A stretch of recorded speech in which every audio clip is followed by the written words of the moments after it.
think it was her final paper. Yeah, okay, cool. Okay, so first, can you tell me like about yourself, like what you do here? Sure. So I'm a lecturer, which is like the low man on the totem pole for the, well, probably shouldn't put it like that. So like the lowest position, because I just graduated with my second master's last year, or a year and a half ago now. I graduated in May of 2017. So I have a master's in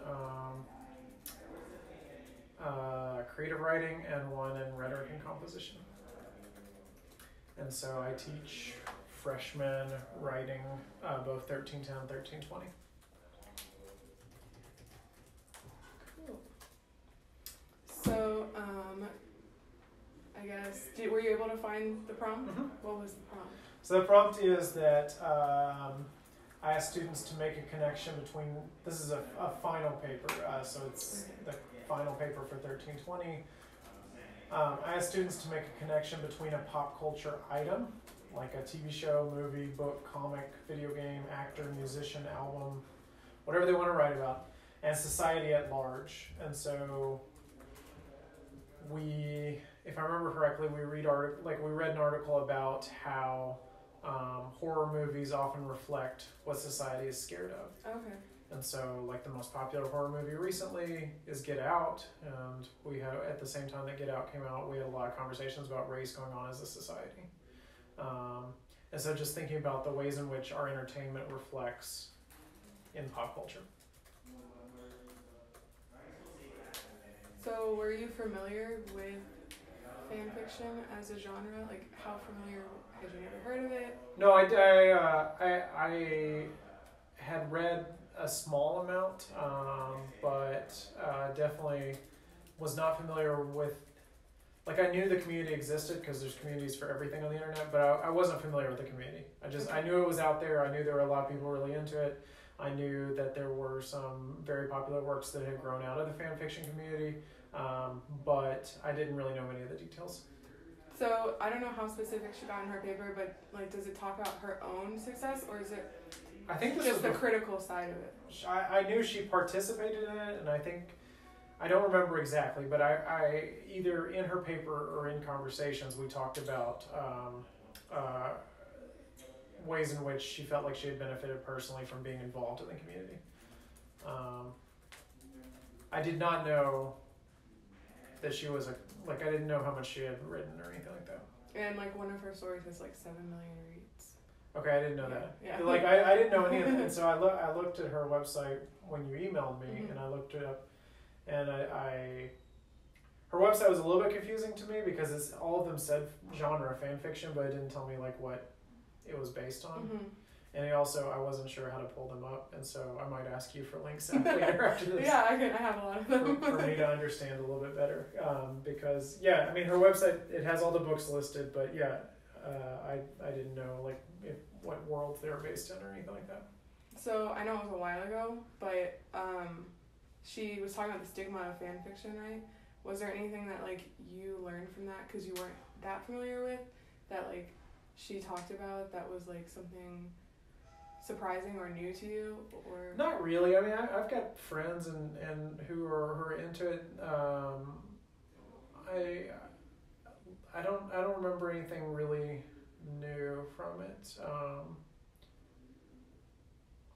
I don't know. I mean, it's like I grew up on the internet. I'm a fairly young professor, so, like, it's a very familiar idea to me. And while I personally haven't read much fan fiction, I have, like, watched a lot of fan created videos and anyways, yeah. So the idea that there's a stigma there wasn't new to you? I mean, there's stigma around any kind of activity that's seen as nerdy, right? Mm-hmm. And so, I mean, most of my academic writing is about video games, so, like, I'm used to a little bit of, I don't know, as someone who's been in grad school for 5 years as an English major, like, fan fiction and nerd culture in general gets really embraced, so in my world it is not stigmatized. Yeah. What would you say to the people who view it as like, oh well, it's not really creative because like they had like the ideas were already there? Man, look at your T-shirt, right? Like Hamilton's one of the most popular musicals, and it's not a historical retelling, right? It's a very similar idea that I mean, that's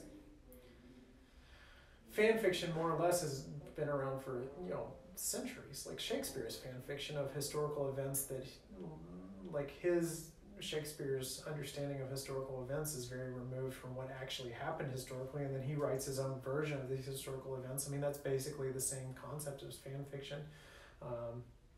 One of my favorite books is called The Master and Margarita, which is this Russian book about the devil coming to Moscow, and part of it is the retelling of Pontius Pilate and Jesus, and it's fanfic. I mean, it's like, it's not based on the Bible. It's the same characters, like told in new combination.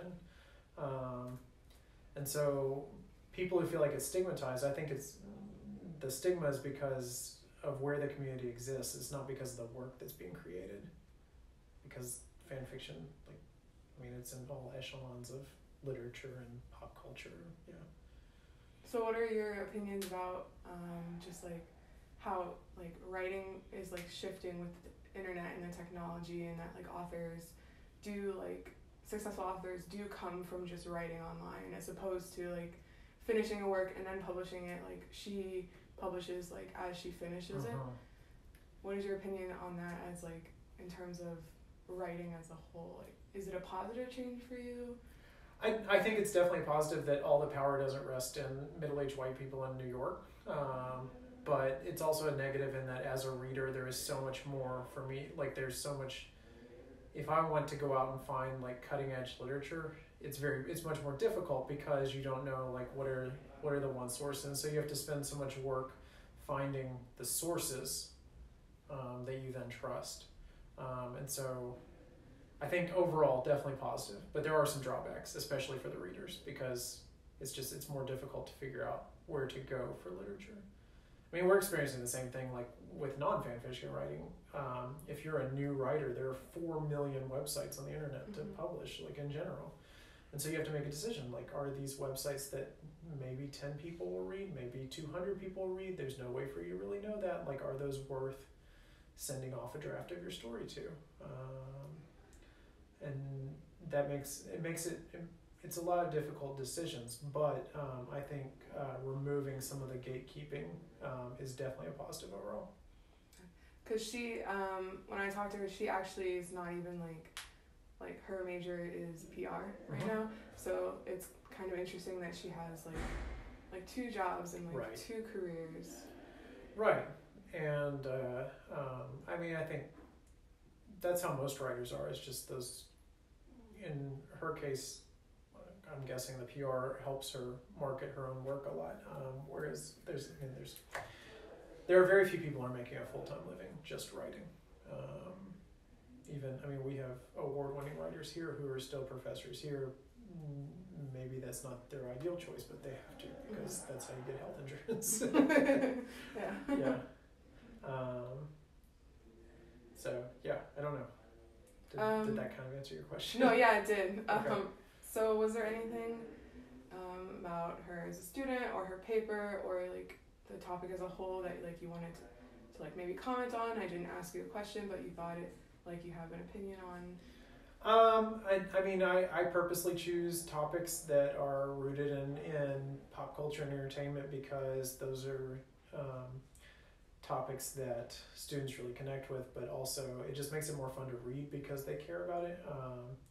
And so with her specifically, like I just remember that she was just a really high quality writer and very professional student. I mean, she didn't talk very much in class, but like she was one of my best writers. So I think she works for Slack now. I think she actually works at KTSW as well. She has like 3 jobs there. So I knew she went to work for Slack, and I knew that because she asked me for a letter of recommendation, and I knew that